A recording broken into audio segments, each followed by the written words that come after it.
welcome to another exciting edition of wearestelmosfire.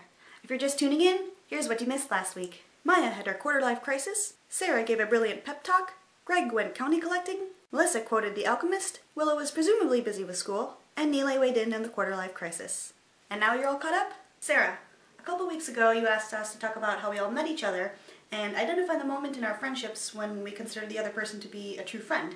I'm going to go down the line of everyone in the vlog, starting with those that I've known the longest. Actually, out of everyone here, I've known Nealon the longest. Correct me if I'm wrong, Nealon, but I believe that the first time that we met each other was a few years ago during your first summer in Madison. Whenever I recall that summer, immediately two things come to mind: Frida's dinners and Lost marathons.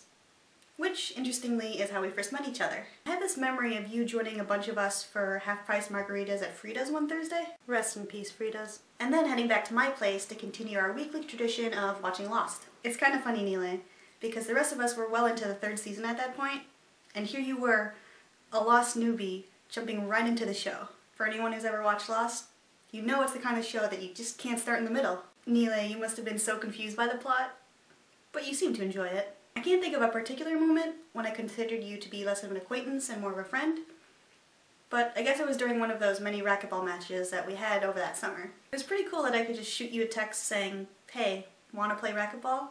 And you were totally game for it. At that point, you're no longer just a friend of a friend, but you were my friend. Sarah, I first met you a few years ago, during our senior year of undergrad. Like most of my friends now, I met you through mutual friends. In this case, they were living in the same building as you. We continued to see each other sporadically through dinners and such.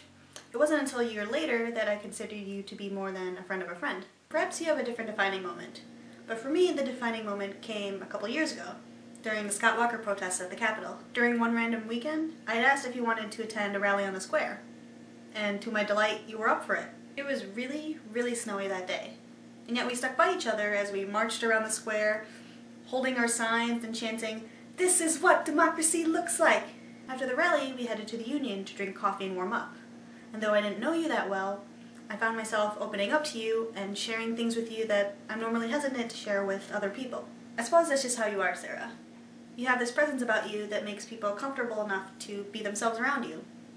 So thanks for listening that day, and thanks for listening all the other days since. A month after that, I had met Greg, which I guess is about 2 years ago now. Greg, you may remember our first meeting as around the time of our Devil's Lake trip, but actually we'd met before that, at one of Sarah's dinner parties. It's funny, because at that first meeting, I thought I hadn't made a good impression of myself, and I thought, maybe you didn't like me. It was during that time that Rebecca Black had exploded with popularity, and I was a weird kid who kept singing Friday, playing it on Sarah's computer, and then showing you all the parodies that YouTube had suggested. I couldn't tell at that point if you were sick of just me or of Rebecca Black. After a couple more dinner parties at Sarah's, we eventually did go to Devil's Lake, and I guess it was during that time that I did consider you to be a friend. Here was this funny guy who was totally comfortable spending a day with a few girls, scaling the bluffs at Devil's Lake, and I don't know, I guess at that point I felt like you liked me enough to hang out outside of dinner parties. A few months after that, around the fall of 2011, I met Melissa. A bunch of us had planned a trip to Train and Farm to pick pumpkins and take on a corn maze, and Sarah was smart enough to invite Melissa. Melissa, you may remember that we ended up in the same carpool, and during that ride I learned a little bit more about your interests, and also the fact that you were, like me, a UW grad also living in Madison. I remember thinking, oh good, someone else who's also living their post-grad life here. I don't know if this counts as a defining moment in our friendship, but a year ago you had your birthday party at your house, which was really good fun. You were showing us your puppets, and then the conversation turned to YouTube.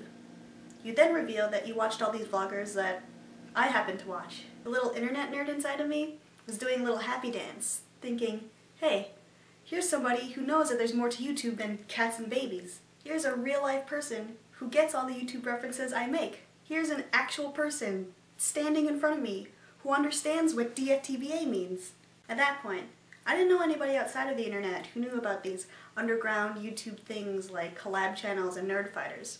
And so it was encouraging to learn that one of these people happened to be right in Madison. It was during that birthday party that I'd actually met Willow, who unfortunately I only know from that one meeting and through this collab channel.